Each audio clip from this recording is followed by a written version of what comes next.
I'm George غالاوي, and I present كلمة on AlMayadeen television. Here we are in London. I speak my words freely, either in Parliament, on television, here on the streets of London. كلمة means free word. That's what I speak. So كلمة is a two-way conversation. Check it out on AlMayadeen television. Welcome to كلمة with me, George غالاوي, on AlMayadeen television, coming to you from London, but dealing with Venezuela, Iran, the United States, and therefore global politics, and the delicate poise at which we now stand between direct United States military involvement in Venezuela, maybe even in Iran, and how the world is and should be reacting to that. The proximate cause of the debate is the threats made by the United States government repeatedly to intervene to stop the perfectly legal trade between Iran and Venezuela in petrochemical and oil supplies, which has absolutely nothing to do with the United States, but the United States has arrogated to itself the role of the world's policeman, although they won't go into a court at The Hague when the ICC begins to investigate alleged war crimes carried out by United States forces in Afghanistan. A policeman that won't go into court, indeed threatens condign punishment against that court and its officials for daring to question United States behaviour. The whole picture could not more clearly demonstrate the absolute immorality of the role of the United States in the world. An international bully, not an international policeman. But it is still, for this moment at least, might not last long, the international hegemon, arrogating to itself the right to dictate what sovereign governments do together or on their own. So I'm joined, as always, by a group of distinguished experts. I'm just the enthusiastic amateur in this picture. Let me introduce them to you. Calvin Tucker of the Morning Star newspaper is a significant figure in his own right, but here, as one of 200 international observers at Venezuela's democratic elections, has a particular expertise to bring together. William Mora, on my right, is a prominent supporter of the Venezuelan government, a prominent supporter of the late President Hugo Chavez. That's when I met him. And he flies the flag here in Britain for the Bolivarian Revolution, the theme or the ideology behind the government in Caracas. And on my far right, if you'll forgive me using that phrase, no political pun intended, is Clive Menzies, a businessman experienced in the finance sector and across technology. Clive, let me begin with you. These sanctions that the United States has levied against Venezuela and against Iran have no international legal validity. So how come the United States gets to unilaterally impose sanctions, and particularly against two countries, both of them under sanctions, but seeking to trade perfectly legally together? Well, I draw a lot of my analysis on the work we did at Critical Thinking, which was a collaborative project to try and understand the way the world works. And when you understand the framework within which we all live, then you begin to see that the US of itself is not in control, but is effectively controlled by the structure of the political economy, and most significantly through money power. And you talk about the arbitrary sanctions of the US. I would also point to the Bank of England arbitrarily or unilaterally denying Venezuela its gold. It's sitting on $2 million worth of gold, which the Venezuelans quite legitimately asked for it to be returned, and that was refused. So what we're talking about is an overarching power structure primarily driven through the power of money, and the US is driven by money power or controlled by money power. It's the structural incentives and penalties within the political economy which create these tensions. So no, the US has no legitimacy. It's quite interesting. You made the contrast between the US being the world's policeman and the world's bully. But when we look at militarization of police forces generally, I would say there is very little difference between the two. Point. I used to regularly be invited to debates in academic circles with, if you like, bourgeois thinkers on the subject of the rules-based order. It was a buzz phrase for quite some time. Seems ridiculous now, but a lot of people used to profess adherence, loyalty to a rules-based order. But what the US is involved in against Iran and against Venezuela is the very opposite of a rules-based order. They've actually ripped up all the rules and applied their own unilateral diktat, haven't they? Well, I would say that they're working to a different set of rules. The rules-based order is based on the shock doctrine, which is basically to confiscate all assets that rightfully belong to the people and then rent them back to them. And that's how the Bolivian government of Evo Morales came to power, sadly no longer in existence.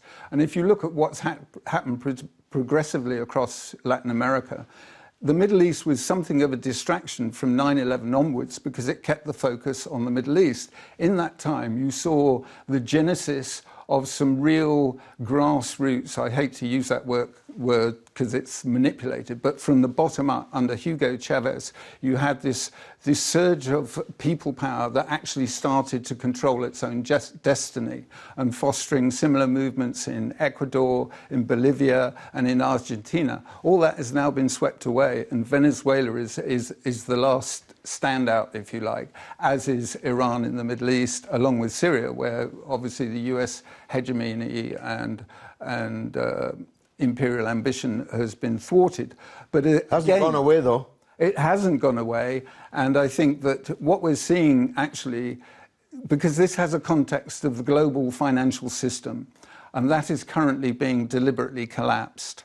And within that context, what we're looking at in terms of America is it's in its final throes as an empire. And these, to some extent, are the last gasps of imperial ambition. Now, whether that will be subsumed into a world government, which is the primary plan, or whether the baton will be passed to possibly Israel or China, who knows? But they are all controlled by money power, so that isn't actually going to change anything much. I'm surprised you think there's a plan. It doesn't look very much like a plan to me, but we'll come back to that. Calvin, as you look today at the state of the United States, at the absolute chaos that exists in the United States, does it surprise even a veteran anti-imperialist as you that they're still getting involved in Iran and Venezuela and between the two? Well, I think if you look at what's happening today right across every state within the US, you can see an ideology of white supremacism, or at least the echoes of white supremacism, rooted way back in the actual formation of the United States, a country that was put together on the basis of the extermination of the indigenous population and was made economically powerful by the transportation and enslavement of black people from Africa. So you have at the moment this big groundswell, this upsurge of global anguish, global anger at what happened to the gentleman in Minneapolis. George Floyd. But of course, it's not really about George Floyd, the man. What's happened is that his killing has resonated with black people and their allies right across the world, including in countries in quite unexpected ways, parts of Eastern Europe, here in Britain, in rural Welsh villages and towns, you have Black Lives Matter protesters coming out onto the streets. So the current state of US imperialism is deeply rooted in historical events, and of course it's ideological, it's political, it's economic, and it's military. I mean, the movement of the Iranian tankers into Venezuela, the US said it was going to stop that from happening. It failed to achieve that, and they really had a bloody nose over that. But I think the military power of the United States continues essentially unabated, but within the context of a declining economic empire, as was previously stated. So a very dangerous situation. It is because a wounded animal is famously more dangerous, and no one would look at the United States today and conclude other than this is a wounded country. You wonder, though, a political class that can't keep order in its own streets except by the use of extreme violence, which begets still more resistance, still imagining that it can control the streets of Venezuela.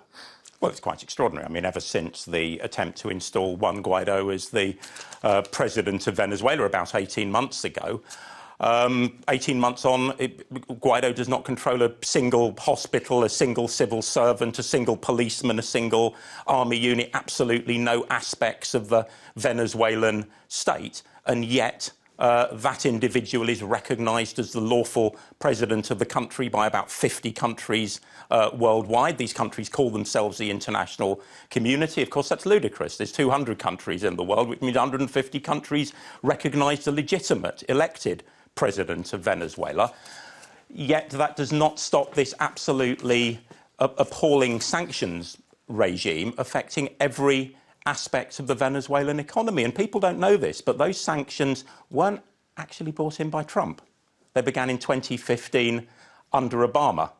And it was only later that Trump intensified those sanctions to cover, to seize the Citgo oil assets in the United States, to prevent Venezuela from trading, to attack all financial transactions and so forth. Let's hear from Dr. Francisco Dominguez. He's the head of Center for Brazilian and Latin American Studies at Middlesex University. Dr. Francisco, did the success of the Iranian flotilla arriving with the fuel in Venezuela pose a threat to US hegemony? Not only you have two countries that have been heavily sanctioned by the United States with, the intention to asphyxiate them economically, with the intention of making the pariahs of the world, even with constant threats of military action against them, both in the case of Iran as well as in the case of Venezuela. And the government of Iran has taken the decision, obviously in collaboration with the Venezuelan government, to actually send this flotilla. Not only the United States was desperate to try to do something about it and eventually decided not to do it. In fact, the United States has deployed a huge war flotilla in the Caribbean with the ostensible intention to stop drug trafficking from Venezuela, as they claim, falsely, of course, and which has got the collaboration of warships from France, from the Netherlands and the UK.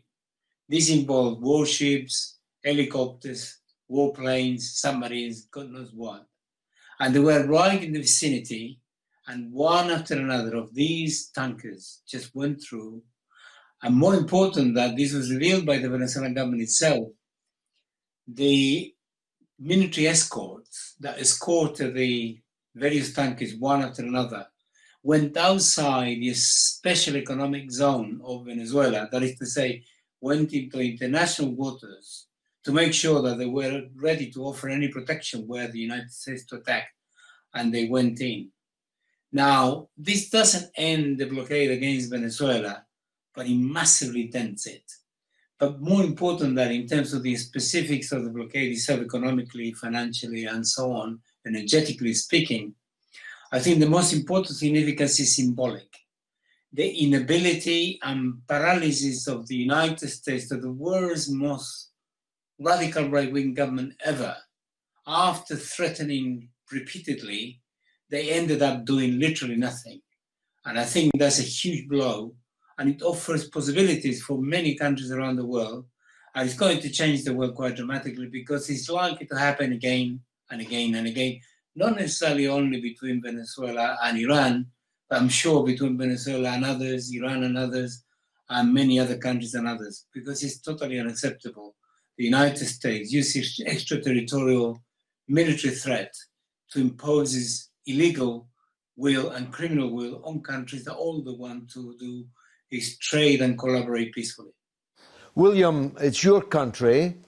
You must have been, in terms of your morale, greatly lifted by the failure of the United States to stop the legal trade between Iran and Venezuela. But they haven't gone away, have they? United States soldiers have been arriving in next door Colombia. The sanctions have been intensified, the rhetoric ramped up. How do you see the current situation between US imperialism and your country? This is a long battle we have with the United States since the beginning of the revolution in 1999. At the moment we announced our constitution, the shape of the constitution was challenging the dogma of the United States. The way how the constitution established the distribution of power to the people and create the need to create structures at the grassroots to start taking decisions by their own, community-based. President Chavez then moved into modifying the economy system and regain sovereignty on the oil industry. And that was the nerve that touched the empire. When we declared that the oil belongs to Venezuela, immediately we moved the Venezuelan reserve out of the ExxonMobil books into Venezuelan books. ExxonMobil used to lend money using Venezuelan reserve as their own. When we declared that, ExxonMobil declared that they are having losses, and with ExxonMobil, all the corporations inside the United States. The rhetoric we are seeing lately is just a projection of their battle that started in 1999 and then 2001 when President Chavez announced the new laws that enforce the constitution and then propagate forward the movement, the movement of the project. Immediately the United States started having reactions, violent reactions against Venezuela political structures. The coup d'etat in 2002, then the military invasion of mercenaries in 2003, the oil strike in 2003, and then consecutive manipulations and using the Venezuelan opposition as a puppet of the United States interests. And slowly, the Venezuelan opposition has been decanted into a very violent, dominant force in the Venezuelan spectrum that silence the moderate voices that can make the protagonism of the democracy in Venezuela. So Venezuela has been left with a very violent opposition, supported financially, logistically, politically, and in the media by the United States and its allies, and has been carried on up to the point that we have a puppet president selected by the United States that hasn't never concurred to the elections of the mass of the population, has nobody elected him as a president. He has no mandate to do anything, but the mandate has been instructed to him by the United States. Juan Guaidó is asking for the most horrendous things against his own country, without the understanding that he is naked in front of all of us. Everybody will remember him. Everybody will not forget what he's doing right now. Even he has the backing of very big bullies. These bullies will not stay there forever. I hope we will peacefully overcome this resistance that we're having now with the Venezuelan opposition. We peacefully will get to the next election, and peacefully we will demobilize the far-right violent leadership that the United States has imposed into the Venezuelan opposition to one side. and we will have a moderate, constructive opposition that is loyal to the country, and we will be able to transit to the next stage. But now the detail is this. United States is not having it. Venezuela is in such a critical moment that United States has to invade Venezuela. It's done if don't invade it, and it's done if they invade it. So the United States has trapped himself into an impossible position. And I am afraid they will launch the attack on Venezuela because they need it. Because it's a projection of the domestic policy, because they need to show internally, domestically, that they are strong. And they need a victory somewhere. And they think there will be an easy victory in Venezuela. And they will not. So, Doctor, why did the US fail on this occasion to stop this trade between Iran and Venezuela? I wish I knew definitely what the reason was, but I think there are several reasons that must come into the picture for us to understand why they didn't. Number one, even though the Pentagon, are very warmonger themselves, and they're the ones that implement the policy of the United States everywhere, and they've been doing it for decades. I think many of them came to the conclusion, and I think there are reasonable people there who knows what the realities of the situation in the world are. They possibly advise against it. I mean, many of them, during the time when there was this deployment of the flotilla in the Caribbean against Venezuela, several voices, quite high up officers, went public in magazines such as Foreign Policy saying, this is not a good idea, and so on. So many voices within the Pentagon, within the military establishment, I'm sure expressed themselves saying, this is not a good idea, and were very reluctant to go for it. They said that publicly many times. But I think there is a second important factor. When the United States, in the most abject manner, prepared the ground by deceit and ended up assassinating General Soleimani, they never expected the response that they got from Iran. And in the Middle East, the United States militarily, politically, and economically are quite fragile, quite vulnerable to attacks. I remember reading the response by the Iranian government, which was to attack 3 US military bases with substantial force, something that never happened before. So in this particular occasion, not only the Pentagon advice and the military reluctance in the United States to go for a significant conflict, but also the possible response that they would have meted out would have been quite substantial. And I think there is a third but minor development, which is possibly the Europeans were, very worried about this sort of thing, although because they're so cowardly, they possibly expressed it very privately, making sure that they run away back to their position of security before this was noticed by anybody. So the United States realized, and certainly people who think in there, that it would be very isolated where there had to be a response by Iran, and therefore they decided to sit tight and do nothing. Thank you, Dr. Francisco. Much more of this coming up after the break. Stay tuned.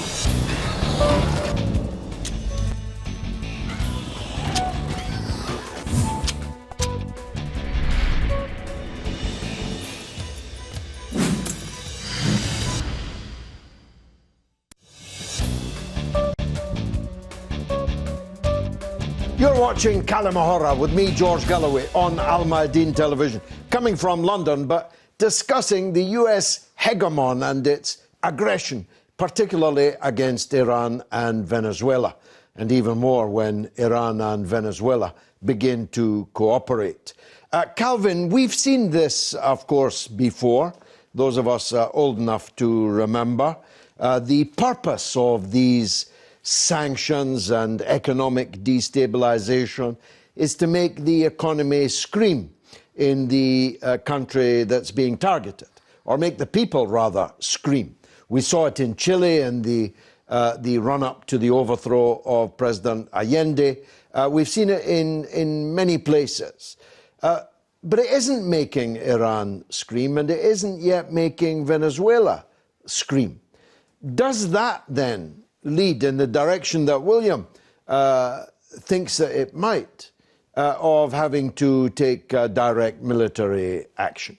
I must say the prospect of this United States, this disunited States, getting involved in a major war in Venezuela, I don't think they'll dare with Iran, is a pretty frightening prospect. What do you think? I think you're quite right. I mean, I think the United States hegemony is breaking down internally in the US. We've got the racial fault lines, the regional fault lines, economic fault lines running across every part of that country. So I think it's weakening internally. I think it's weakening economically, at least in relative terms to China. And of course, I think that lies behind why Donald Trump turned the US imperial fire from Russia and concentrated that on China. And there's been some signs from EU countries that they're now picking up on the anti-Chinese bandwagon. So yes, I think this is a dangerous, perhaps a cornered animal might be going a bit strong, but certainly this is a very dangerous animal that sees threats all around it. I mean, sanctions work for the United States in the sense that by destroying or disabling the economies of these countries, they create a level of internal turmoil that can lead to the demoralisation of ordinary people. And of course, ultimately, governments are judged by their ability to deliver what ordinary people need: homes, food, health, education, all the things that William was talking about, that the Bolivarian revolution in Venezuela had such a proud record until imperialism was able to intervene both through sanctions and also by manipulating the price of oil, going back for decades, but over recent years, that's had a substantial effect on Venezuela's ability to look after its own people. I mean, the economic situation in Venezuela for ordinary people, I think, is fair to be described as dire at the moment. I mean, the reason, in my view, that they're hanging on is because they have a government committed to looking after ordinary working class and poor people in the barrios. The barrios are the popular districts where working class and poor people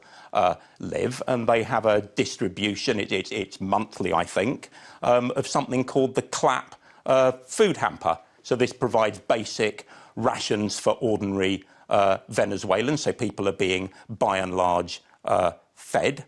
And they've managed to keep the education system and the health service functioning, but not functioning to the levels they were at the height of the Chavez presidency. These are functioning on a low level, but the Venezuelan people are not going to give in. If they were going to give in, they've had plenty of opportunities to wave the white flag, from oil executive strike to the 2002 military coup, the series of mini coups we've had recently, culminating in that absurd kind of historical reenactment of the Bay of Pigs when, this group of mercenaries turns up on the Venezuelan coast and is apprehended by local fishermen. So no, the sanctions haven't worked. I don't believe they're going to work in the sense that they're going to topple the Venezuelan government, but they do prevent Venezuela from functioning as an ordinary society. Will the United States militarily intervene? There's a logic to them militarily intervening, but as Francisco Dominguez was saying earlier on, look at the complete lack of action when Iran launched a sustained barrage of missiles at US bases in Iraq. The US did absolutely nothing. Of course, countries can come in, the US can come in, it can bomb, it can attack, it can attempt to subjugate, but unless they're prepared to put boots on the ground, because that is what will be required to subjugate the Venezuelan people. Because my experience of travelling to the countries, there's no way on earth that the population are going to simply fall over and accept US military domination. Let's talk about Iran. Dr. Yasmin Maidar from Oxford University, St. Anthony's College, is Iranian, a highly experienced campaigner on the issues confronting her country. Dr. Yasmin, welcome. Doctor, why do you think the US failed to intervene between the Iranians and the Venezuelans? In my opinion, there are two elements. One is the current situation, even before the last weeks, which coincided with the travels of the flotilla, the US president was facing a major crisis. Already 100,000 people died from coronavirus. Of course, after that, he lost even more support because of his attitude towards race. But I think he has quite a lot of enemies within the United States.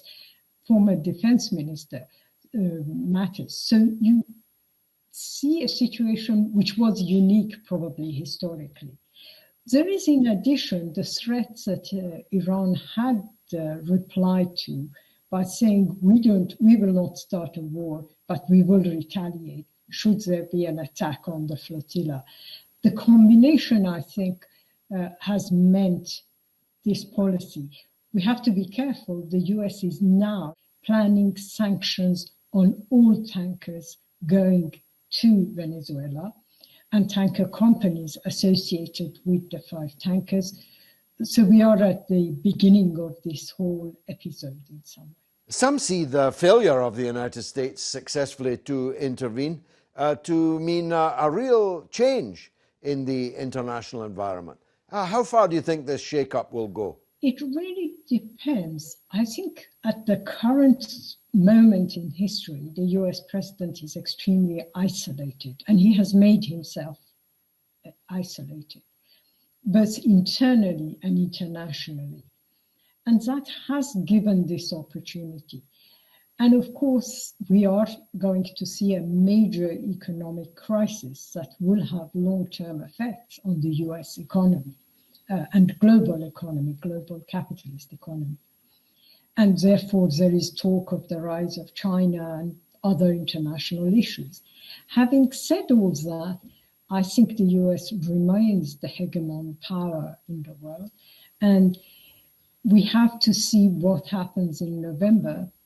Maybe another US president will regain, if you like, the support of the international communities, the ones that Trump has lost, and position himself more within the sections of both Congress, but also the military, who will back him more. What will Iran do now, given that they are still facing very serious economic sanctions from the US? Well, Iran is in a very difficult position economically because of the sanctions. So it would try, as any country that is under such pressures, it would try to continue this by selling oil to other countries either openly or maybe more secretly, but it has to survive. An economy for 80 million Iranians cannot continue without selling oil. And as you know, the price of oil has dropped because of the crisis and so on. So Iran will try, and any other country in that position would have done exactly the same, will try and find ways out of it. Having said that, I think the scale of the problems that Iran is facing economically are tremendous. And these will not necessarily solve the long-term economic problems. Is this the beginning of the end of United States hegemony in the world? Well, the US has been in decline, and the decline is showing itself. In the election of Trump, it shows itself, and there is contradiction. But as I said before, I think economically, but also in terms of military air power, the US remains a powerful country, and there will be time before, maybe decades, a couple of decades, before another country can overtake it. Dr. Yasmin, thank you. Clive, what options do the US have short of war to assert their hegemony, which we're all talking about? What can they do on the level of this money power that you talked about, where they are undoubtedly still the king? Well, I think if one looks at the history of countries that have been sanctioned and attacked, Iraq, for example, where Madeleine Albright said it was worth 500,000 Iraqi children dying for, then if we look at what has happened through the Middle East, then that gives us some indication of what the modus operandi is. If we look at most of the world, it's in the camp of Anglo-American power or the New World Order, whatever you like to call it. The hangouts or holdouts are Iran, Syria, where they failed. And I think there's a question around US military superiority. Russia doesn't advertise its military technical capability. But I think what we've seen through the Syrian conflict is that America doesn't have it all its own way. To some extent, its military superiority is something of a myth. And if you look at the acceleration of Chinese technology in the way they build infrastructure, and if they're applying the same sort of techniques to weaponry, then I don't think it's necessarily the case that the US has unlimited military superiority or uncheckable. Certainly not 2 decades, which was Yasmin's estimation, that they have another 20 years. No, they haven't. As the world is superpower. Currently in a state of great flux. And I think that we're looking at a pivotal point in civilization as we know it. And one of the things that doesn't come into this argument directly, but is very relevant, is the structure of money and how money is controlled. And the central banks have effectively been driving the global economy. They've been bailing out the economy since 2008. It's a trick that comes to an end. So what we're talking about is the collapse of the economic system, but at the same time, there are decentralizing forces. So there is this global cartel of immune banks, but they're under challenge from other forces which are seeking to decentralize money power. Well, China is now beginning to sell American debt. The Fed has threatened, promised, depending on your point of view, to move into negative interest territory. The dollar is under challenge in terms of its global hegemony, is it not? Well, certainly, and I would say that goes for sterling, it goes for the euro, it goes for Japanese yen. If you continue to issue currency, it's a trick that gives a feel-good factor in the stock markets, not necessarily for the people. You know, since 2008, people have got progressively poorer and poorer. The middle classes too, not just the working classes. But those at the top, the plutocracy, which was described in a report by Citibank in 2006, basically there are 2 economies. So when you look at averages, they're meaningless because there is the economy for the rich, luxury goods and all the rest of it. And then there is the economy that most people live in. And what is happening at the moment, there is a lack of demand in the economy. So we've got opposing forces. We've got massive deflationary forces, which already began before the so-called coronavirus. But at the same time, we've got the central banks, such as the Federal Reserve, which started inflating its balance sheet, its reserves, in September 2019.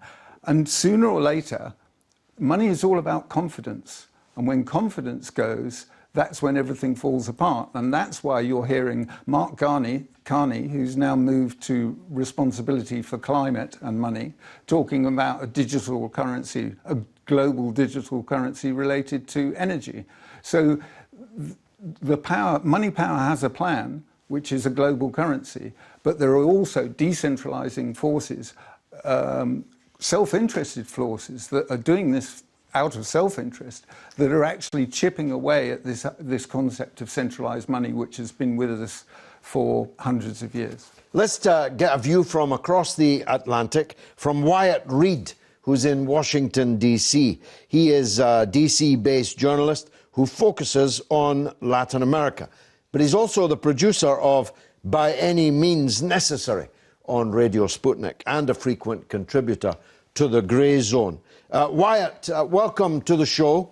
How important do you think the export of Iranian fuel to Venezuela will turn out to have been? The Venezuelan government has achieved a number of huge PR victories and, you know, not just propaganda victories, but actual victories for the working people of Venezuela in the past few months. After foiling this bizarre, seemingly U.S.-backed, or at the very least, this attempted coup that the CIA was aware of, if nothing else, was aware of and did nothing to stop, as far as we can tell.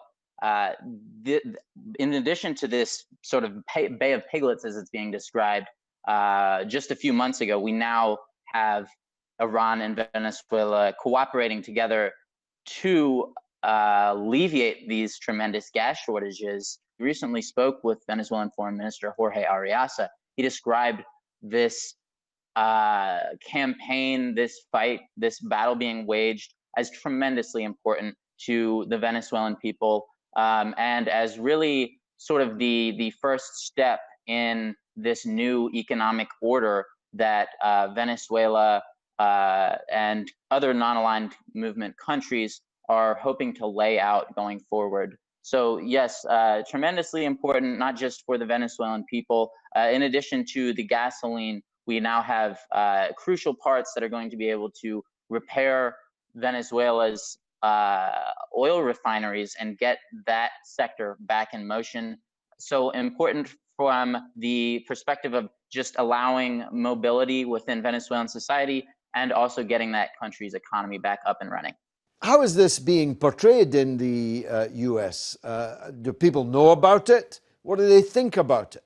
And might it lead to still more aggression by the United States? Yeah, I think we see frustration, really. Frustration, anger, impotence was a great word from the Washington Post. They are not saying more because there's not much to say that isn't, we lost, this is embarrassing.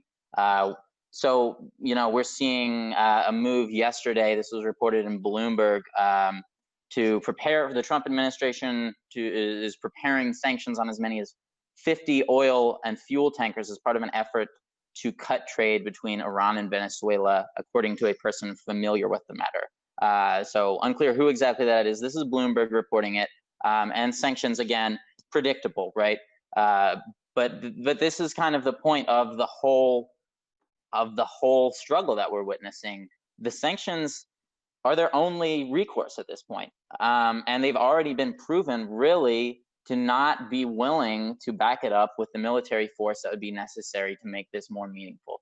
So they've already exposed themselves, as Mao Zedong, as a paper tiger, of an imperialist paper tiger. So you see now that there are certain actions that they cannot do, and just by failing to attack Venezuela or Iran, to aggress against them militarily for the supposed sin of daring to cooperate on matters of trade, just by not reacting to that, well, they are now opening the door to any country in the world, and there are a lot of them which face U.S. sanctions, now defying those sanctions and knowing, well, nothing happened to Venezuela, nothing happened to Iran, they slapped more sanctions on us. Well, they're already sanctioning us. You know what? We're just going to have to keep doing it and go forward and let the U.S. worry about itself. William, Chairman Mao was definitely premature, to say the least, in the 1960s to describe the United States as a paper tiger. It's eaten a lot of people since Mao said that. If not a paper tiger, certainly an enfeebled one, a cornered one, a wounded one. Why are you so anxious that they might fancy wading ashore in your country? Wouldn't that risk another Vietnam and therefore another defeat? They are convinced that Venezuela is an easy piece of food. That's what they said about Iraq. They keep telling everybody that, and they keep telling themselves because they keep, I don't know where, they keep gathering this ill intelligence. My concern is, based on that tradition of gambles and mistakes, they will launch another one because they are convinced they can quickly do it. They think, for a reason, they will be welcome with victories. And they forgot how we treat Nixon when he came to Caracas. He was pushed out. He was an embarrassment. He don't want to talk about the visit to Caracas. President Nixon. So why you want to repeat the same mistakes? Well, look, many people are puzzled at the role of this Juan Guaido, as Calvin mentioned earlier. 50 countries in the world continue to recognize him as the president. It looked pretty stupid at the time. It is It looks utterly farcical now. What do the people in the street in Venezuela think of this man, and how come he's still at liberty to walk around calling for the invasion of his own country? We learned from our own mistakes. When the position of Juan Guaido was first occupied by Leopoldo López. And Leopoldo López launched these guarimbas, that violent protests planned well ahead, and they pretend to be spontaneous. But there were logistics arriving to Caracas from Miami. Money was donated well beforehand, before 2014. He was in 2013 in August doing rallies in Miami, gathering money for these guarimbas in January, February 2014. And he was made prisoner because he actually organized the killing of 43 Venezuelans. He was not a killer, but he coadjuvated to the killing. So he was charged and condemned for this death. He became an international human rights hero. And then we could understand why the media, the BBC, the Guardian, invest so much in protecting a figure like Leopoldo López and create of him as a political prisoner.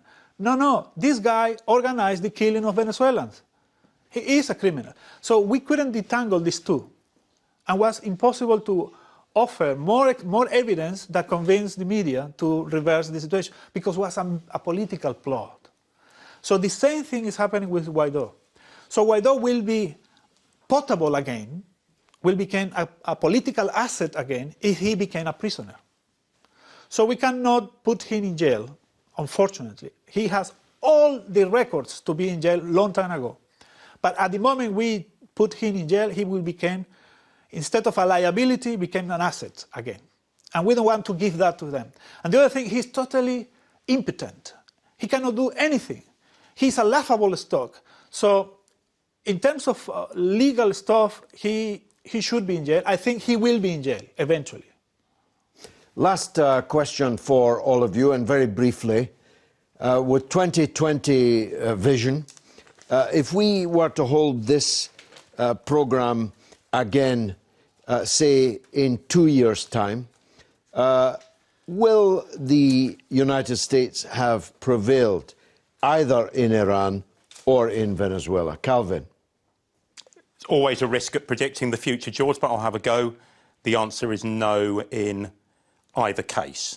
I don't believe the US is likely to launch a military invasion of Iran. It may well take some military action stopping short of an invasion. The same situation applies in Venezuela, but unless the US is willing to put boots on the ground in Venezuela, it won't succeed, because if they kill Maduro, and they've tried several times, the drone attack, the recent mercenary excursion, if they kill Maduro, simply another Maduro will take his place. The Venezuelan army's 500,000 strong. It's united. If it was going to crack, it would have cracked by now.